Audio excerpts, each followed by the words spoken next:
근데 그때 평가원이 하면서 어떤 성적들이 주셨는지 이런 거를 테스트를 하고 하다가 공공 이후에는 시장 권리나 시장조나 시장 관리하는 것들을 연구했죠. 저는 수학이 좀 어려운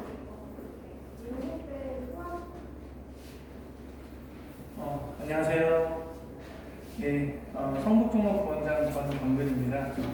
제가 오늘 입시 설명회를 진행하는데요. 어쨌든 저희가 3월 3일날 개강을 했는데 추가적인 어떤 그런 모집을 하는 것도 있고, 그 다음에 이제 올해 입시에 대한 그런 어떤 중요한 내용도 전달하는 그런 시간을 가지려고 이렇게 설명회를 준비를 했습니다. 일단 참여해 주셔서 감사하고요. 저희가 1부랑 2부로 진행될 예정입니다. 1부는 이제 올해 수능에 대한 내용, 입시 전략에 대한 내용을 좀 말씀드리고요. 그 다음에 2부는 재수종합반에 대한 그런 설명회를 하도록 하겠습니다. 제가 다 진행하니까 이제 그대로 이어서 진행하도록 하겠습니다. 자, 일단 올해 2027학년도 통합수능이라고 불리는 수능의 마지막 해거든요. 그래서 여기 보시면 수능이 크게 변하던 시절에 졸업생들의 변화하는 모습을 지금 여기 데이터로 보여드리는데요. 여기 보시면 졸업생들을 기준으로 봤을 때는 수능이 변할 때 상승할 때도 있고 하락할 때도 있습니다. 여기 보시면 좀 내려보시면요. 이렇게 하락할 때도 있죠. 그 수능의 형태가 바뀌면서 이렇게 변하는데, 자, 여기 보시면 2014년도는 이제 수능 형태가 A형, B형으로 바뀌었던 시절이에요. 그래서 이때 이렇게 도입되면서 수능이 이제 인원수가 감소했고, 그 전에도 조금 감소했죠. 뭐 이런 시기가 있었는데요. 자, 내려보시면 이제 이게 올해예요. 이게 올해인데 지금 거의 대부분은 작년보다는 수능을 보는 학생들이, 특히 졸업생들이 더 늘어날 거다라는 것을 일반적으로 생각을 하고 있습니다. 그리고 요거를 잘 보시면 재학생이 37만 명 정도 되잖아요. 근데 이제 이게 그 황금 돼지의 해라서 학생들이 좀 인원이 여기에서 여기로 한 3만 명 정도 늘어났습니다. 근데 이제 올해 요 3만 명 늘어난 게 엄청난 파급 효과가 있었어요. 특히 수도권, 경기도, 서울 이 지역은 정말 그 입결이 굉장히 낮아졌습니다. 그래서 실제로 제가 한 국민대 정도 갈 학생이 요번에는 한 상명대나 더 낮은 학교로 가고, 예, 그리고 또 이제 서울에서 통학을 하거나 좀 가까운 거리에 있는 세종이라든가 아니면 강원도라든가 그런 쪽도 입결이 상당히 높아졌습니다. 그러니까 거의 대부분의 한 3만 명의 학생들이 서울에 중심으로 몰리고, 그러니까 이제 입결이 낮아졌는데, 지금 보시면 졸업생들 같은 경우에는 이제 올해 이렇게 됐는데 아마도 통합수능 마지막에는 좀 올라가지 않을까. 근데 이제 왜 그러냐면 올해 수능이 상당히 어려웠거든요. 특히 학생들이 국어 시험이 되게 어려워서 국어 시험을 보고 나서 이렇게 페이스가 망가진 친구들이 상당히 많아요. 그런데 내년에 시험이 이제 또 바뀌니까 탐구나 이런 것들은 또 다 바뀌고, 그래서 보시면 내려주시면요. 예. 지금 이제 올해 격변하는 그런 여러 가지 테마가 있습니다. 일단 통합수능의 마지막 해여서 아마 역대급 N수생이 될 수도 있다라는 거고요. 사상 최대 규모의 사탐런이 일어날 예정입니다. 그러니까 제가 지금 이제 저희가 2월 달에 개강을 하고 이제 3월 달에도 2차 개강을 했습니다. 이 학생들이 와서 이제 선생님하고 상담하면서 제일 먼저 하는 게 탐구를 상담을 하는 겁니다. 그만큼 이제 우리 학생들이 탐구를 선택할 때 과거에는 그냥 자기가 내신했던 거를 했는데 시험을 보다 보니까 너무 어려운 거예요. 그래서 지금 사탐런을 예상을 하는데 왜 그런지는 이제 조금 이따가 말씀드리도록 하겠습니다.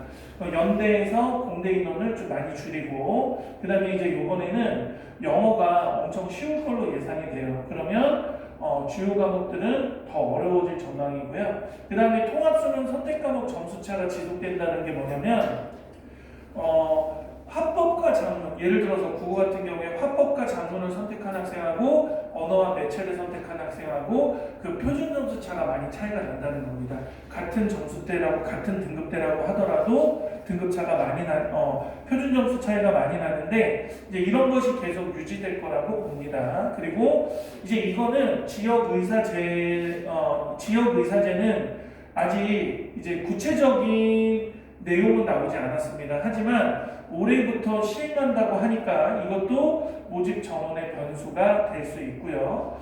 예, 그래서 좀 내려보시면 지역의사제 법안 예고안이라고 해서요. 실제로 지금 이제 연도별 고3 학생 수가 이렇게 되어 있는데 이제 뭐 갈수록 조금씩 줄고 있는데 자 내려보시면 여기 잠깐만요. 여기 보시면 경기권에 있는 학교들, 가천대, 인하대, 아주대, 성균관대, 차이과학대까지 이 제도가 적용이 됩니다. 지역의사제는 말 그대로 그 지역에서 중고등학교를 나온 학생들이 그 지역에 이제 요 대학을 가면은 의무적으로 10년간 거기서 근무를 해야 되는 그런 제도입니다. 근데 어쨌든 뭐 국가에서 뭐 학비나 이런 것들이 지원이 되긴 하는데 이런 학교의 고등학교 소재지가 이렇게 있는데 이제 이 대학들이 얼마나 많은 인원으로서 여기서 이렇게 편성이 되는지 이제 또 그게 관건입니다. 잠깐만 내려주시면요. 이제 뭐 이것도 그렇고요. 요거는 뭐 자, 여기 보시면 좀 더 내려주시면 자, 요게 요번 입법 예고안에서 요 항목 있잖아요. 2026학년도 이전에 중학교에 입학한 학생은 이 령 시행 당시 재학생 중이거나 졸업한 중학교 소재지와 상관없이 그러니까 이게 무슨 말이냐면 어쨌든 2027학년도부터는 중학교를 여기에 입학을 해야 되는데 이 전까지는 중학교는 안 보고 고등학교만 본다는 내용이에요. 그래서 내신이 좀 괜찮은 친구들이나 이런 학생들이 그쪽 고등학교를 나왔으면은 이제 지원을 할 수 있는 그런 제도이기 때문에 굉장히 많은 학생들이 좀 몰릴 것 같습니다. 그리고 어쨌든 요 제도가 만약에 시행이 되면은 어쨌든 상위권부터 좀 도미노가 일어나지 않을까 하는 생각을 합니다. 자, 내려주시고요. 네, 뭐 요거는 자, 그리고 요거 보시면요. 대입 반수 예상이라고 하는데요. 자, 요거 보시면은 저희가 6월, 9월 수능 접수자 현황을 보고서 저희가 이렇게 추정을 한 인원 수입니다. 그래서 본 수능에는 거의 한 18만 명 정도 수능을 이때 이렇게 졸업생들이 보는데 이때 반수하는 학생이라 이제 1학기까지 학교를 다니고 2학기부터 한 6월 평가원 정도 그때부터 이제 공부를 시작하는 친구들이거든요. 그러니까 이런 친구들이 거의 한 재수생 대비 한 50%를 차지하고 있다 이렇게 보시면 됩니다. 그래서 실제로 이런 재수생들이 이렇게 와서 보통 시험을 볼 때는 정시를 주로 대비를 하는 것보다는 이제 수시 있잖아요. 상위권으로 수시 성적이 좀 좋은 학생들이 주로 많이 하고요. 정시로 이렇게 지원을 하면은 사실 정시로 아주 상위권 대학을 가는 게 정말 어렵거든요. 그래서 이제 이렇게 보시면 됩니다. 전체적인 비율. 재수생들이 이제 우리가 실제 정시를 준비하는 이런 재수종합반에서 대비를 하는 이런 학생들은 요 인원들을 조금 제외하고 기존에 있는 학생들, 그러니까 18만 명에서 한 10만 명 정도는 이제 기존으로 풀로 재수를 하는 거고 이 학생들 정도가 이제 외부로 이렇게 들어오는 겁니다. 자, 요거는요. 이제 주요 10개 대학 탐구조합 분석이라고 하는데 자, 자연계랑 인문계를 보시면요. 여기서 이제 자연계도 인문계 학생들을 다 받아요. 대신에 자연계는 학교들이 가산점을 부여를 합니다. 그런데 여기 보시면 어쨌든 서울에 있는 대학들 거의 대부분의 대학들의 사탐과 과탐을 같이 선택한 학생들이 상당히 많은 비중을 차지하고 있죠. 특히 요거를 이렇게 보셔야 되는 게 자연계를 지원하면서 얘네들을 이렇게 합쳐서 좀 보시는 게 좋을 것 같습니다. 어쨌든 사탐을 같이 이렇게 과탐하고 하는 거. 근데 제가 요즘 이제 우리 학생들한테 과탐을 굉장히 정말 어느 특정 과목을 굉장히 좋아하는 학생들이 있어요. 뭐 경제라든가 아니면 정법 이렇게 법정 요거라든가 아니면은 물리라든가 뭐 이런 것들을 굉장히 좋아하는 학생들이 있는데 그런 과목들은 거의 이제 정말 좋아하는 소수들이 모이거든요. 그래서 등급받기가 정말 어렵습니다. 그래서 아이들이 좋아하긴 하지만 그래도 등급을 받기 좋은 거는 어쨌든 많은 학생들이 지원을 해서 이게 수준이 여러 수준에 있는 학생들이 지원을 하는 그런 선택 과목을 선택하는 게 좋거든요. 그러니까 제가 여기서 딱 말씀드리고 싶은 건 뭐냐면 인문계에서 자연계로 지원할 때 자기가 인문계로서 한 등급 정도만 올릴 수 있으면은 불이익을 거의 받지 않아요. 오히려 이득을 받습니다. 그래서 이런 측면으로 봤을 때 요 주요 대학에서도 자연계에서 사탐으로 자연계를 가는 학생들이 이렇고 요거는 이제 과탐을 선택하는 학생들이 이제 인문계로 지원하는 경우죠. 예, 이렇게 되는 경우인데 실제로 인문계로 지원할 때는 성균관대 빼고는 가산점이 없고요. 실제로 가산점을 사탐을 해서 사탐 2개를 선택했을 때 가산점을 부여하는 학교들도 있습니다. 그래서 이렇게 보시면 자연계의 과탐이 너무 어려워진 상황에서 학생들이 사탐을 공부해서 이제 대학을 갈 수 있는 사탐을 공부해서 대학을 가는 마지막 해이기 때문에 올해는 더욱더 많은 학생들이 사탐을 신청할 것 같습니다. 자, 내려보시면요. 지금 여기서 주요대 주요대 정시, 이건 정시입니다. 좀 이따 이제 수시도 볼 텐데요. 인문계열 같은 경우는 사과탐 모두 인정합니다. 그러니까 우리는 사탐, 과탐에 제한을 전혀 두지 않겠다라는 거고요. 여기서 밑에 보시면 요거는 좀 보실 필요가 있습니다. 잠시만요. 요거는 상위권 대학에서 사탐의 가산점을 인문계에서 사탐의 가산점을 부여하는 대학들 연세대, 중앙대, 시립대 이렇게. 그래서 저희 학원에도 그런 친구가 있는데 성균관대를 지원을 하면서 인문계로 지원을 하면서 여기서 과탐을 선택한 애가 있어요. 과탐을, 그러니까 요거는 성균관대 같은 경우에는 과탐을 선택하면은 인문계로 가는 것도 되게 유리하고 자연계로 가는 것도 유리하고. 그래서 요거 특히 이제 글로벌 융합 학부랑 요것만 과탐 가산점을 적용한다. 그랬을 때는 이제 이 친구가 과탐으로 이제 시험을 봤는데 인문계로 요 학부에 한해서만 이렇게 가산점을 부여받으니까 이렇게 지원을 한 겁니다. 그래서 실제로 붙은 학생이 있고요. 좀 내려보시면 자연계는요. 자연계도 마찬가지입니다. 사과탐 다 인정한다는 거예요. 사과탐 다 인정하고 그리고 서울대도 사탐은 인정하지 않지만 간호, 의료, 식품 영양은 인정하겠다는 겁니다. 그러면 전체적으로 봤을 때는 이제 사과탐은 지원하는 데는 문제가 거의 없다는 거예요. 그러니까 결국에는 이제 내가 사탐으로서 최고 점수를 받으면 과탐으로서 한 3등급, 2등급 받는 것보다 더 좋은 점수가 나올 수 있으니까 학생들이 사탐을 많이 신청을 하는 겁니다. 예전에는요, 서울대 같은 경우에 굉장히 탐구 가지고 까다롭게 그러거든요. 뭐 과탐에서도 뭐 초과목을 선택해야만 지원 가는 게 있고 그랬는데 지금은 이제 그런 것들이 다 없어지고 초과목을 선택하면은 가산점을 부여하는 형태로 바뀌어서 지금 이렇게 돼 있습니다. 그리고 올려주시면 여기 보시면 서울대가 투 가산점 이렇게 원하고 투하고 있을 때는 3점, 투하면은 5점 이렇게 되고 연대는 과탐 선택하면은 3% 이런 식으로 이렇게 되어 있습니다. 그래서 상위권 학교들은 외대랑 서강대, 그 다음에 건국대 빼고는 거의 다 가산점을 부여를 하는데 여기에서도 또 이제 일부 학과들은 또 제외를 하고 있으니까 그 점은 참고하시면 될 것 같습니다. 그러니까 제가 뭐 여기서 막 이런 세부적인 데이터를 말씀드리지만 궁극적으로 이제 말씀을 드리자면 사탐을 해도 이과로 갈 수 있다. 그냥 이렇게 이해하시면 될 것 같습니다. 네.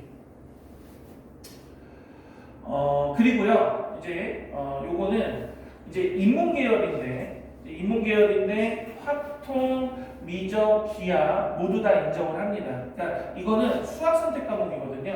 수학 선택에 확통과 미적과 기하가 있는데 실제로 기하는 잘 안 하고요. 이공계 학생들은 미적을 많이 하고 그 다음에 인문계 학생들은 확통을 많이 하거든요. 근데 어쨌든 인문계열에서는 모두 다 인정을 한다. 네. 내려주시고요. 여기 보시면 인문계인데 성균관대가 미적분을 3% 이렇게 가산점을 줍니다. 그래서 지금 이 데이터는 어떤 학생들이 줬냐면 이제 그러니까 이과 학생들 미적분 선택하고 과탐 선택한 학생들이 성균관대를 인문계로 지원하면은 굉장히 유리하다. 이 정도 여러분들이 아시면 될 것 같습니다. 그리고 나머지는요 가산점 없습니다. 자, 자연계도 마찬가지입니다. 모두 다 인정하고요. 자, 올려보시면 없습니다. 예전에는 미적분을 선택하면 가산점이 있었어요. 근데 이제 수학이 가산점이 없습니다. 그런데 가산점이 없다라고 해서 미적분을 선택하는 게 불리하냐? 또 그것도 아닙니다. 왜냐하면 아까 말씀드렸듯이 똑같은 점수를 받더라도 미적분을 선택했을 때 표점이 훨씬 높거든요. 예, 그래서 미적분을 선택을 하는데 일단 원칙적으로는 이런 가산점이 없습니다. 자, 이렇게 해주시고 이런 것들 있습니다. 자, 여기 보시면 이제 자연계열인데요. 요거는 이제 아까 지금까지는 정시를 봤다면 이거는 수시입니다. 수시에서는 이제 수능에서 수능 최저라는 게 있죠. 수능 최저라는 게 있는데 예를 들어서 내가 사탐 2개를 수능을 봤는데 이제 수시로 이런 대학들 해서 이공계 쪽을 넣었어요. 그런데 그 사탐을 인정하지 않는 학교는 두 학교밖에 없습니다. 연대하고 서울대. 자, 그리고요 나머지 대학들은 다 인정하고요. 여기서 보시면 자연계도 마찬가지입니다. 자연계에 서울대랑 연대 빼고는요 수학 과목 모두 인정을 합니다. 이렇게 서울대, 연대. 그래서 정시 같은 경우에는 거의 다 제한이 없었고요. 요 같은 경우는 서울대랑 연대는 수시의 경우에 한해서 이렇게 되는 겁니다. 자, 넘겨주십시오. 자, 요거는 이제 국어 선택 과목을 이제 결정을 할 때 아까 말씀드렸듯이 지금 여기 보시면요. 1등급이 원점수가 이렇게 차이가 납니다. 5점 정도 차이가 나요. 그러니까 이게 무슨 말이냐면 그만큼 언어와 매체를 선택하는 학생들이 화법과 작문을 선택하는 학생들보다 잘한다는 겁니다. 그래서 이렇게 되는 거고, 그러면 잘하는 학생들이 이렇게 점수를 받으면 화작 학생들이 엄매로 많이 넘어갈 수도 있잖아요. 그런데 언어와 매체에서 이 문법이 상당히 어렵습니다. 제가 국어 선생님인데 제가 봐도 너무 어려워요. 그래서 22년도부터 시험이 굉장히 어려워졌거든요. 보시면은 84점이 1등급인 시험입니다. 그러면 실제로 아이들이 한 15점 정도, 그러니까 7문제 정도 틀려도 1등급이 나올 수 있는 시험이라는 뜻이거든요. 근데 이런 시험에서 처음에는 엄매와 화작의 구분이 되게 미묘했다가 가면 갈수록 커지는 모습을 보이고 있죠. 그러니까 이게 왜 그러냐면 이렇게 표점 차이, 이런 원점수 차이가 계속 많이 나고, 이 원점수 차이가 사실은 아주 상위권, 그러니까 의치대를 가려고 하는 의치한 요쪽으로 가려는 학생들은 이 점수를 이겨내지를 못해요. 그래서 그런 학생들은 거의 엄매를 선택을 합니다. 그래서 잘하는 학생들이 엄매를 많이 선택하니까 그만큼 이제 원점수가 이렇게 차이가 나는 거고요. 자, 내려보시면 자, 요거는 이제 표점차거든요. 그래서 표점도 이렇게 5점 또는 3점, 4점 이렇게 차이가 납니다. 근데 저는 이제 이렇게 보면은 언어와 매체가하고 화법과 작문에서 화작을 선택하는 게 굉장히 불리하다고 생각하는데 저는 웬만하면 언어와 매체, 특히 문법을 많이 공부 안 한 친구는 무조건 화작하라고 해요. 화작은 따로 사실은 공부할 내용은 없습니다. 그냥 기출 문제를 많이 풀면서 유형을 익히는 게 중요하거든요. 반면에 언어와 매체는 제가 봤을 때는 인문계 한 4탐의 3분의 1 정도의 공부량을 넣어야 되고요. 그리고 요즘 또 문제가 어렵기 때문에 문제도 되게 많이 풀어야 됩니다. 그런 차원에서는 수능을 대비할 때 언매보다는 사실은 화작이 많이 유리해요. 그리고 우리 학생들이 선택 과목을 먼저 풀거든요. 선택 과목을 먼저 풀 때 언어와 매체가 너무 어려워가지고 아이들이 이제 언어와 매체는 선택 과목을 이제 뒤로 미루면서 이렇게 하는 경향성이 있는데 어쨌든 선택 과목에서 언어와 매체 난이도를 굉장히 많이 준다. 그래서 표점 차이가 많이 난다. 하지만 실제로 언어와 매체를 대비하는 것이 상당히 어렵다. 제가 이렇게 말씀드리고 싶습니다. 그래서 화작을 선택했는데 내가 언매를 전혀 공부하지 않은 상태에서 언매로 넘어가면 다시 화작으로 돌아옵니다. 아이들이. 그리고 실제로 이번에 6월하고 9월하고 언어와 매체를 하나씩밖에 안 틀렸던 친구가 수능 때 4개 틀린 친구가 있어요. 그러니까 그만큼 수능을 볼 때는 학생들이 어떻게 보면 제정신이 아닌 상태에서 시험을 보거든요. 이제 그런 상황에서 언어와 매체 때문에 전체적인 어떤 국어를 망칠 수 있기 때문에 저는 제가 지금 뭐 아이들한테도 이렇게 말하지만 이런 차이가 있다 그래서 언매가 무조건 엄청 유리하다 그런 거 절대 아니다. 그냥 화작으로 언매 맞출 거 2문제 더 맞추면 된다 이런 이야기를 합니다. 자 내려보시고요. 자, 그리고 여기도 보시면요. 2022학년도가 시험이 되게 어려웠던 시절이었는데 사실은 이 화작하고 화법하고 작문에서 정답률이 20%가 나온다는 거는 사실은 좀 말이 안 되는 거거든요. 근데 20%를 만들었습니다. 그러니까 그만큼 화법과 작문도 실제로 좀 어렵게 내고 있어요. 그래서 학생들이 좀 굉장히 난이도를 많이 느끼게 말장난도 심하고 막 내용적인 것도 많이 꼬고 그러고 있습니다. 그래서 둘 다 사실은 만만하지 않습니다. 자 내려보시고 그래서 이제 더 내리시면요. 더 내리시면 이제 올해 거. 자 여기요. 이거 2026학년도입니다. 이제 올해 수능인데 올해 언어와 매체를 선택한 친구들도 굉장히 힘들었지만 화법과 작문 선택한 친구들도 많이 힘들었습니다. 지금 정답률을 보시면 화법과 작문을 선택했을 때 아주 유리하지 못하게 만들려는 그 평가원의 의도가 굉장히 느껴지죠. 그죠? 예. 그래서 이런 부분들에서 뭐 장단점이 있으니까. 근데 제가 말씀드렸던 거를 다시 한번 꼭 생각하십시오. 제가 언어와 매체에서 문법이 지금 아주 잘 안 돼 있는 상태에서 새로운 문법을 해서 언매로 넘어가겠다라기보다는 화법과 작문 우리 학생들이 막 수학도 열심히 하고 국어도 뭐 다른 과목도 열심히 하다 보면은 뭐 국어에서도 독서랑 문학을 열심히 하면서 화작을 공부를 잘 안 하거든요. 근데 이제 이렇게 정답률이 나왔더라도 그래도 보면은 정답률이 언어와 매체가 낮은 문항들이 훨씬 많습니다. 그죠? 자, 그런 측면에서 화작을 좀 잘 대비하면은 언어와 매체 두 문항만 더 맞으면 된다. 이런 생각으로 하면 됩니다. 자, 내려보시고요. 네. 그리고 이제 이거는 1등급 대학생들이 주로 언매를 선택하고 있다. 이렇게 보시면 됩니다.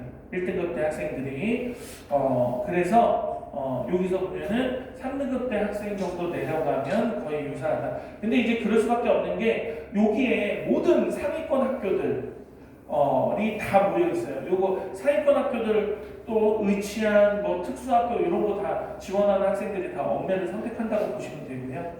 네, 선택 과목의 추이 뭐 변동 보시면 언어와 매체는 좀 인원수가 계속 줄어들고 있다. 그러니까 인원수는 줄어드는데 1등급에서 차지하는 비율이 높다라는 건 그만큼 언어와 매체에서 똑같은 점수를 받아도 얘가 등급이 훨씬 더 잘 나오고 있다라는 것을 증명하고 있습니다. 하지만 그만큼 시험이 잘하는 애들이 많이 모이기 때문에 그냥 어설프게 내면 다 맞아버려요. 그래서 어렵게 내고 있다. 이렇게 이해하시면 될 것 같습니다. 자, 넘겨주십시오. 자, 수학 선택 과목도 마찬가지입니다. 수학 선택 과목도 아까 제가 말씀드렸던 화작이 확통이고요. 그 다음에 미적이 엄매라고 보시면 됩니다. 자, 그런데 이제 여기 보시면 2026학년도 보면은 미적분하고 확통하고 1등급의 차이가 그렇게 크지 않다라는 거. 지금 아까 보여드렸던 화작과 엄매만큼의 그렇게 차이는 아니라는 점. 이렇게 보시면 되고요. 자, 그래서 확통이 어쨌든 미적분보다는 조금 쉬워요. 대비하는 것도 좀 쉽고.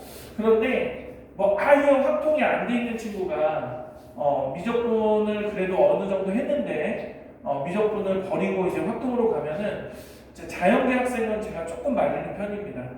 그리고 실제로 요즘은 이제 수리논술도요. 아주 상위권 말고는 공통 과목을 중심으로 문제를 낸다고 하더라고요. 그래서 이제 아이들이 미적을 아니고 확통으로 막 넘어가려고 하는데 그것도 이제 잘 보셔야 됩니다. 실제로 여기 보시면 그렇게 차이는 없고 학생마다 조금 다르다고 하더라고요. 확통을 되게 쉽게 생각하는 학생도 있는데 미적을 또 좋아하는 학생도 있고 그래서 이거는 정말 개인 성향을 잘 보고 결정을 해야 될 것 같습니다. 자, 넘겨보십시오. 네, 요건 보시면 아까 표점자가 같은 1등급, 뭐 같은 점수에서 2점 정도밖에 차이가 안 나잖아요. 네, 이런 부분. 네, 됐습니다. 네, 요것도 됐고요. 여기 보면은 정답률도 보시면 확통하고 미적분하고 정답률, 어려운 문제는 똑같이 어렵게 나온다. 이렇게 보시면 될 것 같습니다. 자, 됐습니다. 요거 그냥 다 넘기셔도 됩니다. 네. 네, 자, 여기 보시고, 그리고, 제가 제일 무난한 조합. 그러니까, 이제 탐구를 선택을 할 때, 탐구를 잘 모르겠다 하면은, 일단, 요번 수능, 한국교육과정평가원 들어가면은 기출문제 다운받을 수 있거든요. 사탐은요, 배우지 않아도 풀 수 있습니다. 사탐은 가장 많이 선택하는 비율이 사회문화와 생활윤리입니다. 그래서 상위권 학생들뿐만 아니라 하위권 학생들, 그러니까 전체의 거의 50% 정도 되는 학생들이 사회문화와 생활과 윤리를 선택을 합니다. 생활과 윤리에서 조금 심화되고 어려운 게 윤리와 사상이거든요. 요거는 사상가들이 나와요. 그래서 사상가들이 그 철학을 이야기하는데 그 철학을 이야기하는 내용이 아이들한테는 조금 어려울 수 있습니다. 하지만 윤사를 잘하면요.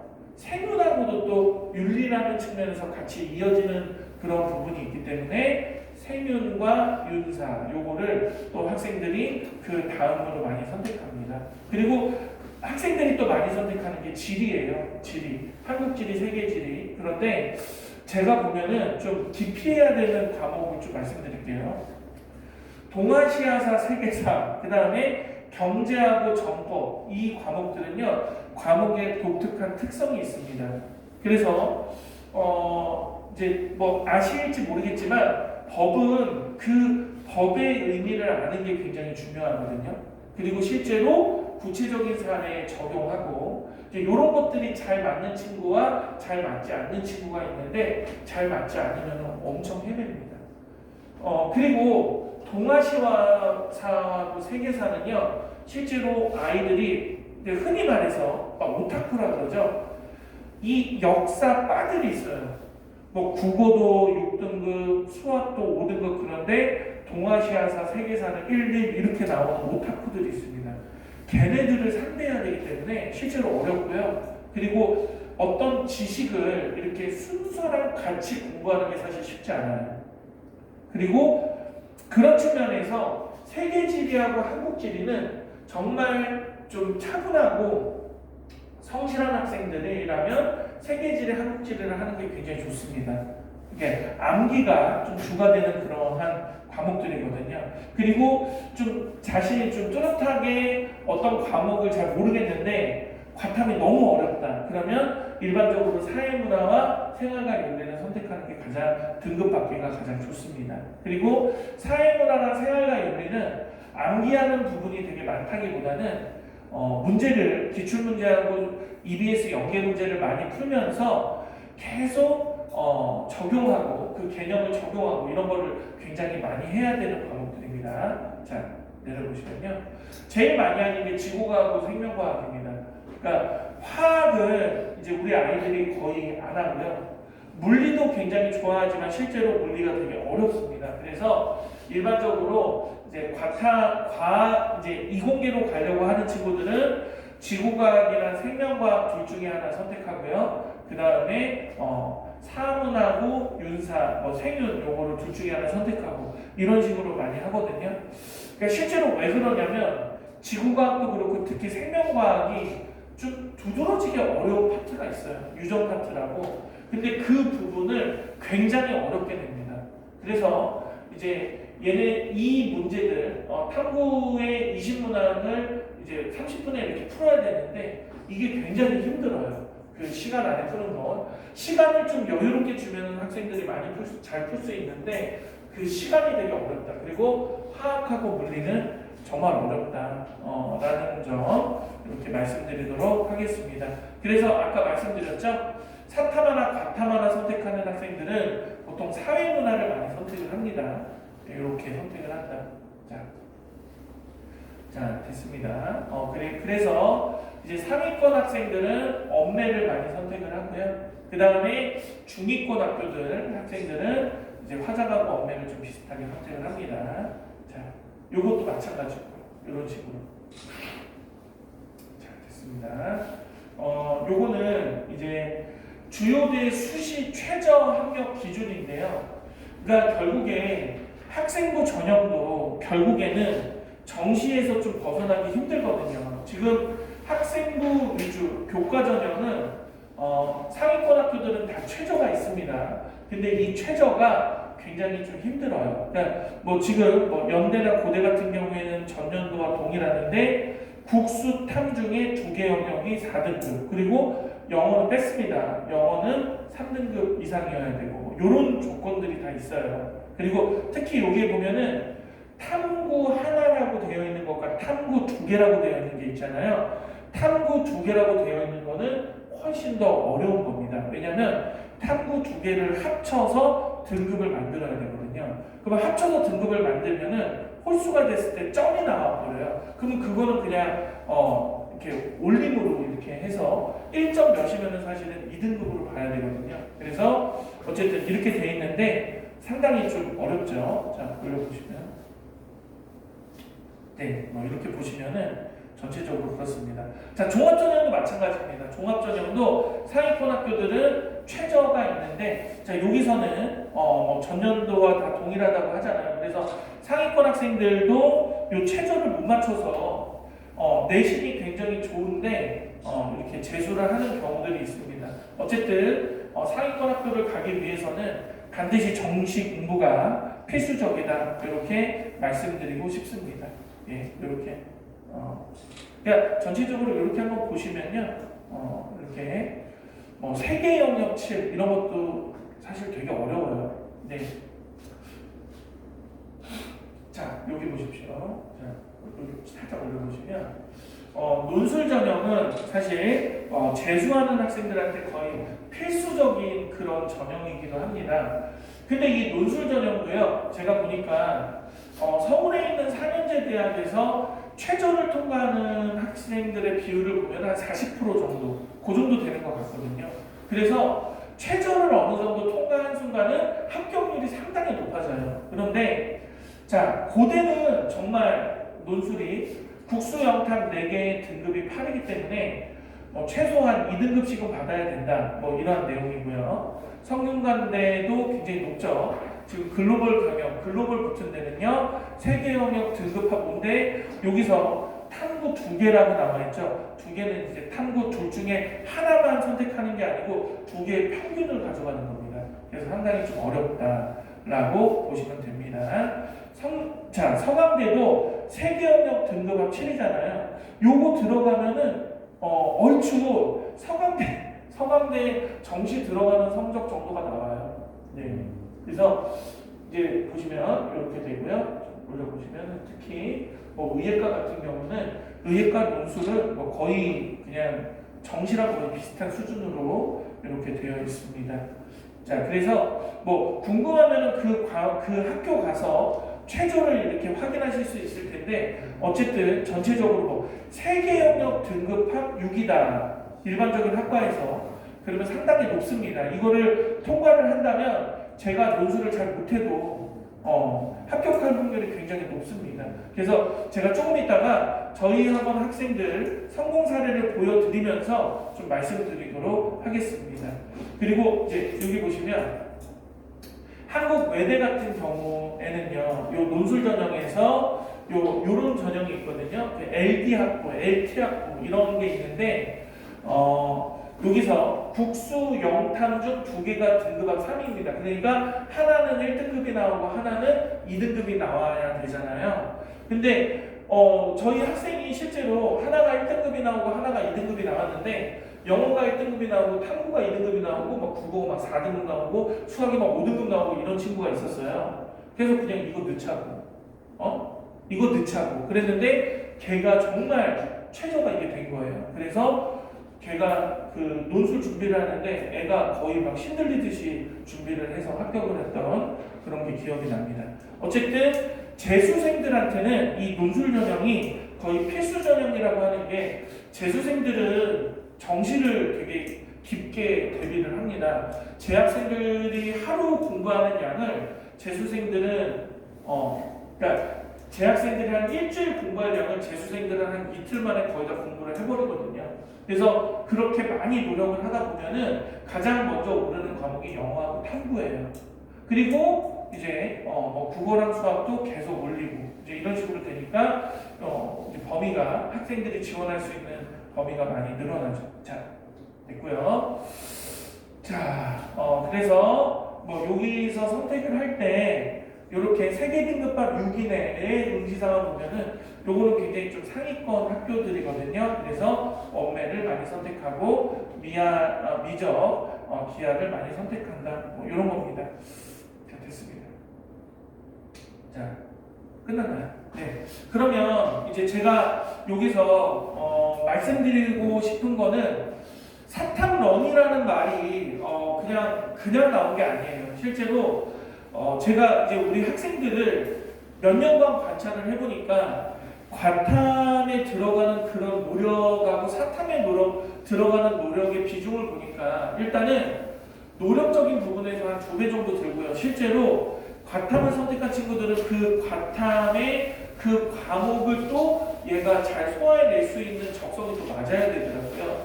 그래서 이제 사탐런을 이제 많이 권하는데요. 그러면 이제 정시가 굉장히 중요하잖아요. 그 정시를 저희가 어떻게 대비하는지 좀 보여드리도록 하겠습니다. 자, 여기 이제 저희 데일리 루틴인데요. 자, 여기 보시면 수능이 이제 7시 30분까지 들어가야 되거든요. 그래서 저희는 7시 50분에 와서요. 영교시라는 것을 합니다. 그러니까 일단 정규 수업을 들어가기 앞서서 아이들의 어떤 뇌를 깨우는 그런 시간을 갖습니다. 그래서 조례는 거의 못합니다. 영어 단어 시험을 보거나 핵심 체크 모의고사를 보거나 국어 어휘 시험을 보거나 이런 식으로 합니다. 그래서 저희가 어떻게 하냐면요. 영어 듣기 평가를 볼 때는 그러니까 영단어 시험은 일주일에 3번 보고요. 핵심 체크랑 같이 봅니다. 국영수 이렇게 20분 동안 보는 미니 모의고사거든요. 그리고 국어 어휘 시험을 볼 때는 듣기 평가를 봅니다. 이런 식으로 주 5일을 이렇게 영교시 40분 동안 이렇게 하고요. 그 다음에 오전 정규 수업을 합니다. 자, 제가 아이들이 7시 50분까지 이렇게 학원을 와서 7시 50분부터 공부를 시작하는 것도 굉장히 큰 기적적인 일인데 아이들이 오전 시간을 잘 보내지 못해요. 그런데 이때는 국어, 수학, 영어 수업이 이때 진행이 돼요. 국어, 수학, 영어 수업이 진행이 돼서 학생들은 모든 것을 다 알려주는 수업이 아닙니다. 야, 너희들 이런 식으로 해야 돼, 이거를 해야 돼 라고 하면서 학생들한테 가이드를 주는 수업을 합니다. 그래서 오전 정규 수업 때 국영수를 거의 대부분 끝냅니다.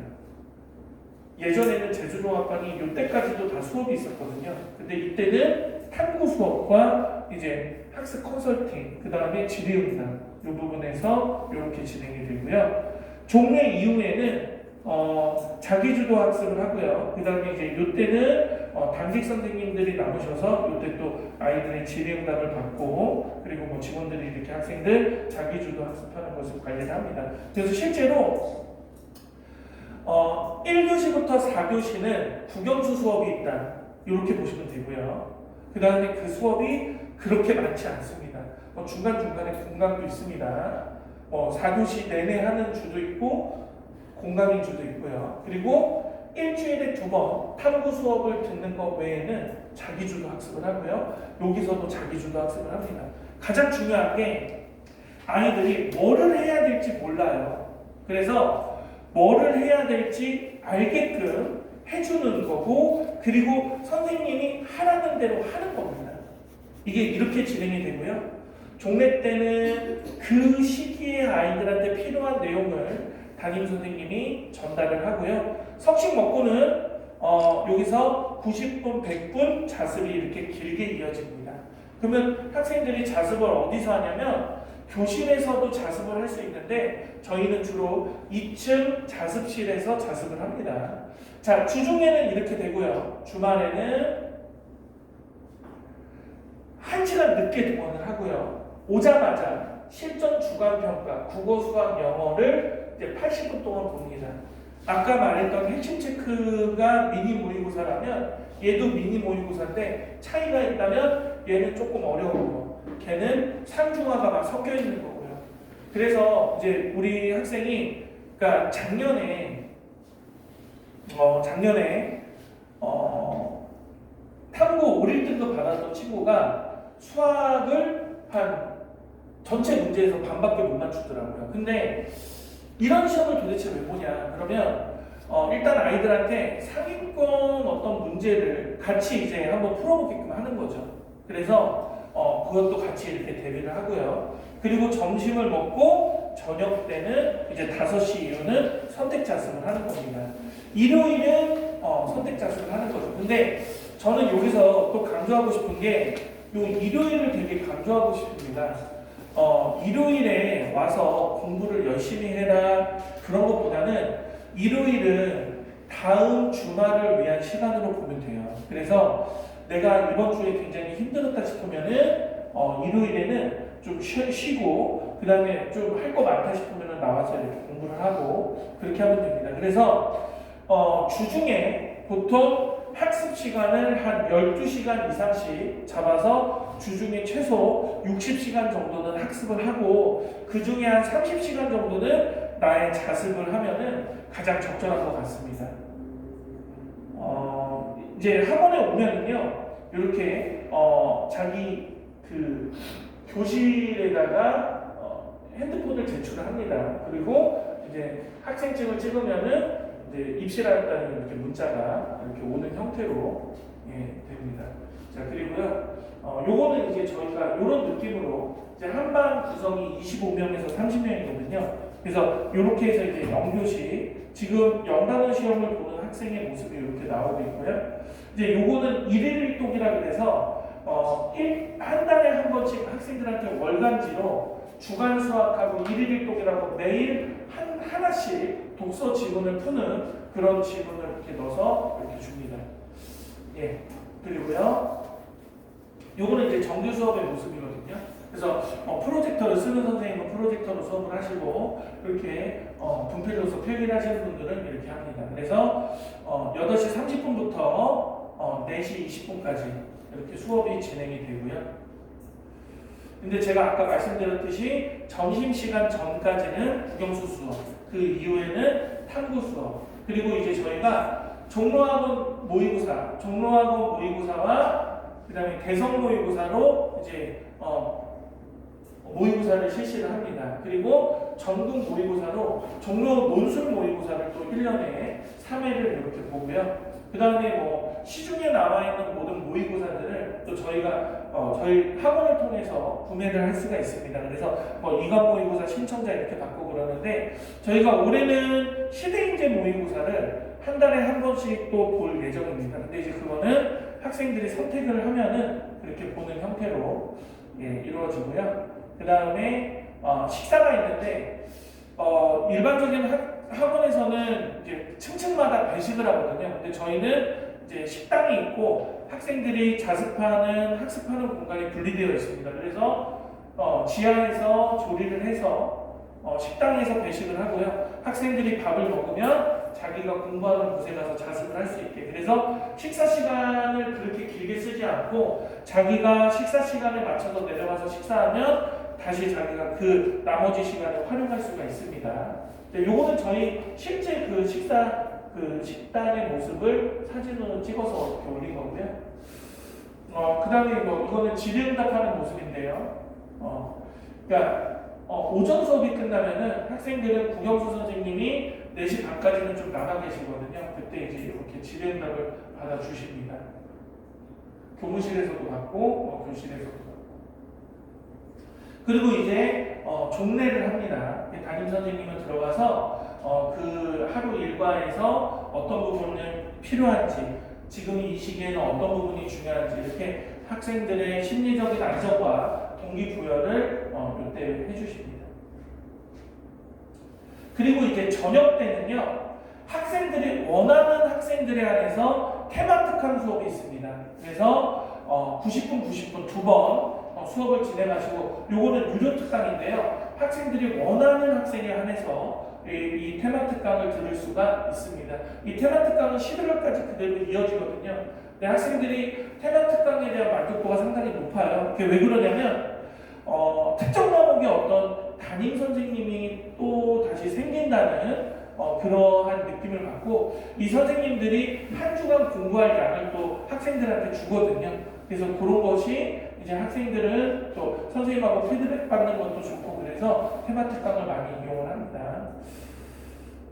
네, 그리고요, 그 다음에 이제 저희가 사실은 점심시간 이후부터 독서실에서 자기 주도 학습을 하거든요.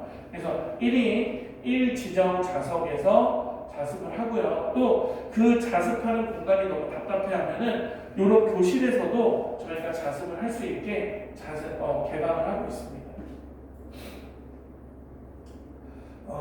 저희 프로그램입니다. 커리큘럼은 총 5학기로 진행이 되고요. 지금 정규 1학기 구조 완성 프로그램이 진행되고 있습니다. 그래서 9주 동안에 저희가 전체적인 수능과 관련된 범위를 한번 끝내주고요. 정규 2학기도 마찬가지로 8주 완성 이런 식으로 끝내줍니다. 정규 3학기도 마찬가지고, 정규 4학기는 근데 이제 교재가 정규 1학기하고 2학기는 기출문제 위주로 나오고요. 정규 3학기는 엔제인데, 이때 엔제랑 EBS 연계교재랑 또 기타 문제들 많이 이렇게 활용을 하고요. 정규 4학기부터는 모의고사 형태로 수업이 진행이 됩니다. 그래서 학생들 수업하는 그런 그 교재들도 다 모의고사 형태로 되고요. 정규 5학기는 이제 마지막 파이널이잖아요. 이때는 학생들이 원하는 수업을 듣는 테마 특강 수업으로 이렇게 진행이 됩니다. 그리고 이제 중간중간에 보시면요, 9월에 학생들이 원서 접수를 하거든요. 이때 이제 수시 입시 컨설팅이 이루어지는데, 정시가 아니라 수시 교과나 종합전형을 선택하는 학생들은 저희가 따로 컨설팅을 연결을 해줍니다. 종로학원의 전문가와 연결을 해주고요. 그 다음에 이제 수능이 끝나고 난 다음에는 정시 입시 컨설팅을 이렇게 합니다. 실제로 수능이 끝나면 저희 학원에서 끝나는 게 아니라 논술이 끝날 때까지는 계속 학원은 학생들이 나오거든요. 네, 그래서 이렇게 진행이 됩니다.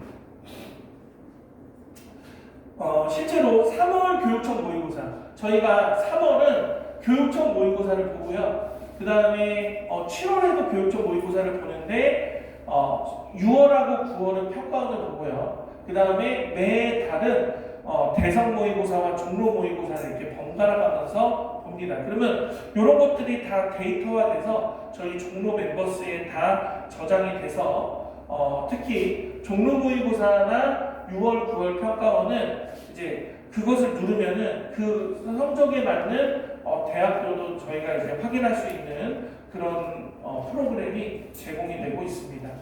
실제로 8월 이후에 9월, 10월부터는 이제 10월 같은 경우에는 종로 모의고사를 보는데 이때는 종로 모의고사를 2번 봅니다. 예.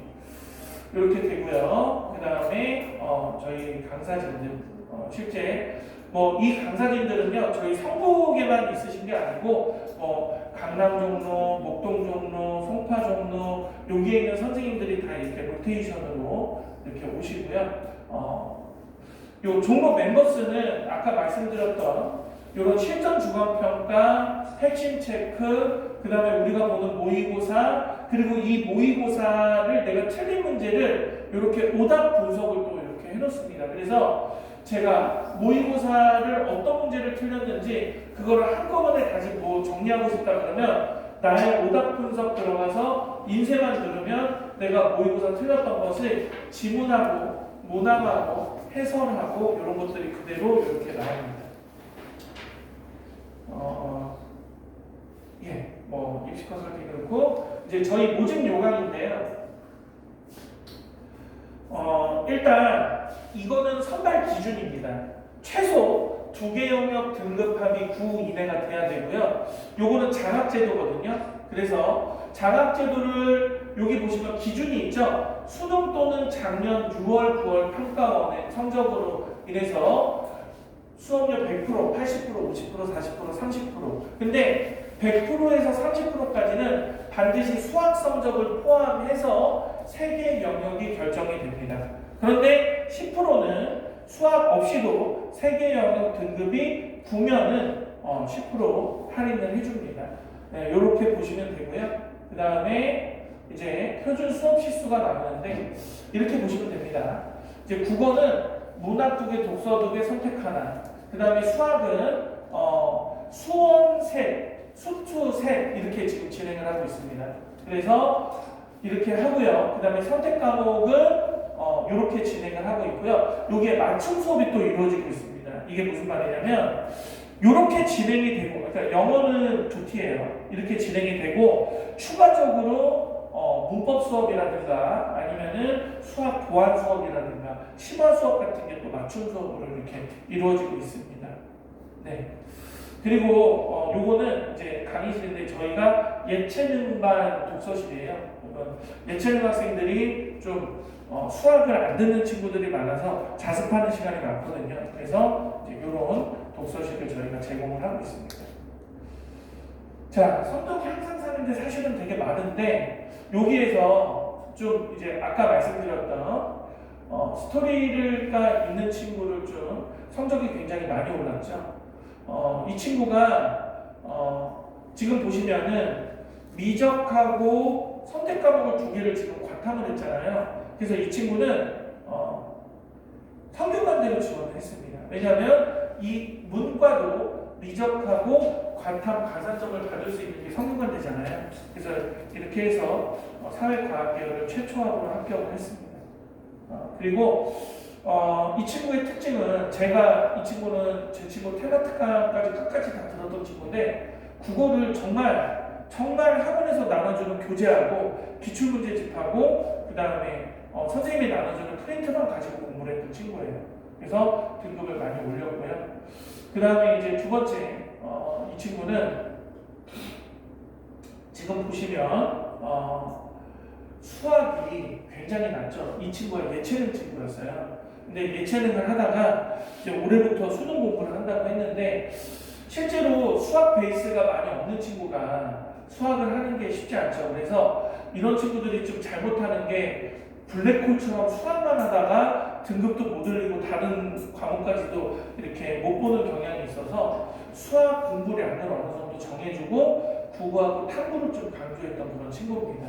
근데 실제로 이 친구가 논술로 갔어요, 대학은. 그러니까 이제 여기서 보시면은 한국외대 경영학과 한 번도 논술을 준비하지 않았던 친구인데 학원에서 논술 수업 듣고 학원에서 논술 수업 들은 것만으로 시험을 봤다는 거는 그만큼 논술의 능력이 많이 없는 친구들도 인문 논술은 좀 도전해 볼 만하다. 내가 최저만 통과하면은 한번 해볼 만하다. 이런 겁니다.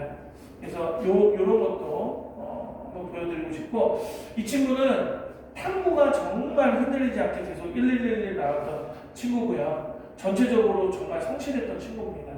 그래서 어떤 심적으로 되게 이렇게 흔들림이 있어도 꾸준히 공부했던 친구입니다. 그래서 작년에 보면 좀 공부를 하는 친구였죠. 그런데 5등급에서 3등급 올렸다. 굉장히 많이 올린 겁니다. 근데 전체적으로 모든 과목들을 다 그렇게 좀 올려서 이 친구는 서강대학교 경영학과 합격했는데, 제가 아까 말씀드렸죠.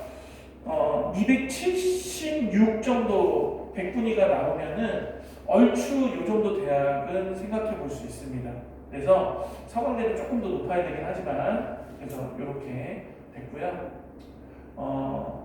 이 친구는 다른 과목 다 잘하는데 영어 못하는 친구였거든요. 근데 영어를 뭐 따로 공부하지 않고 학원에서 나눠주는 영어 단어 그리고 정규 수업 이 정도만 해서 1등급이 나온 친구예요. 실제로 이 친구가 제가 보니까 학원에서 나오는 영단어 외우는 것도 되게 빡세다고 걔가 그런 말을 했거든요. 그래서 저희가 초반에는 국어 단어와 영어 단어를 하지만 국어 단어는 금방 끝납니다. 그러면 영어 단어를 그러니까 일주에 500단어 정도는 기본적으로 외워야 되거든요. 그게 계속 쌓이면 굉장히 큰 힘을 보여주는 그런 사례로 볼 수 있습니다. 그래서 이 친구가 다른 과목 다 잘하는데 왜 영어 못했냐 그러니까 영어를 등한시해서 영단어도 안 외우고 그래서 실제로 수능에서 망했다고 했는데 2025년 수능보다 26년 수능이 훨씬 어려웠습니다. 그런데 이렇게 1등급을 받은 그런 친구입니다. 그래서 성균관대 인문과학계열, 그 다음에 중앙대 경영학과는 1차로 다 그러니까 최초로 합격한 친구입니다. 자, 그 다음에 이제 이 친구는 서울대 간 친구예요. 아까 뭐 영상에도 나온 친구인데 좀 이렇게 많이 심리적으로 많이 압박감을 받아서 이렇게 좀 마지막에는 슬럼프가 좀 심하게 왔던 친구인데 그 슬럼프를 이겨내고 수능을 굉장히 잘 본 그런 친구입니다. 그래서 서울대 언론정보학과를 합격한 친구고요. 예, 뭐 그리고 이제 마지막으로 이 친구는요 군대 갔다 온 친구예요. 군대 갔다 온 친구인데 어쨌든 뭐 성적을 군대에서도 많이 올린 친구인데 그래서 연대를 갔습니다. 그러니까 제가 결국 이 재수 생활을 하면서 반드시 꼭 필요한 게 있거든요. 자, 일단은 모든 공부 유해 요소를 차단해야 됩니다. 공부는 의지로 할 수 없어요. 제가 보면 의지도 있지만 습관이 돼야 되거든요. 그러려면 공부 모든 유해 요소를 좀 차단을 해야 돼요. 특히 핸드폰을 하거나 집에서 늦게 자는 그런 생활 태도는 정말 재수를 하는데 악영향을 미치고요. 학생들이 재수를 하고 만약에 실패하잖아요. 그러면 굉장히 그 대학을 가서도 좀 위축이 됩니다. 그래서 저희 학원에서 재수 종합반을 하는 학생들은 제가 삼수는 절대로 없는 그런 걸 강조를 합니다. 실제로 작년에 저희 반 학생도 정말 아쉬운 애가 한 명 있어요. 아쉬운 애가 있는데 그 친구는 뭐 삼수를 하라고 했는데 그 이후에는 다른 한 명도 다 대학을 다 보냈습니다. 이제 그게 뭐냐면 우리 학생들이 정말 미련 없이 1년을 할 수 있는 거예요. 유해 요소에서 다 차단되고 그 다음에 실제로 강의를 많이 듣는 것보다는 자기가 스스로 푸는 것을 굉장히 강조를 하고 있습니다. 저희가. 그리고 어느 특정 과목을 절대로 버리면 안 됩니다. 아까 말씀드렸듯이 수학을 한 번도 안 한 친구도 4등급이라도 만들어 놔야지 어떤 대학을 갈 때 그 대학에서 최대한 최대한 이제 그 제한을 덜 받게 되는 거죠. 그리고 저희 학원은 플래너를 굉장히 강조합니다. 그래서 하루의 계획을 반드시 세우고 그 계획을 이제 해결해 가면서 균형 있는 학습을 하고요. 논술은 필수예요. 재수하는 학생들한테. 인문 논술 안 했어도 상관없습니다. 지금부터 하면 되고요. 그리고 인문 논술은 실제로 최저가 붙었을 때 이제 학생들이 이제 학원 나와서 추가적으로 논술 준비를 하거든요. 그때 굉장히 많이 신장이 됩니다. 그리고 어떤 과목이든 어느 특정 과목에 너무 멈추지 말고 꾸준히 점수를 올려야 됩니다. 자, 여기까지 저희가 준비한 내용이고요. 거기 보시면 상담 신청서가 있습니다. 그러니까 저희 학원에 입학을 좀 원하시거나 궁금하신 내용이 있으신 분들은 그거를 써서 데스크에 제출하시면 저희가 상담 일정을 잡아서 상담을 하도록 하겠습니다. 끝까지 참석해 주셔서 감사합니다. 예, 마치겠습니다.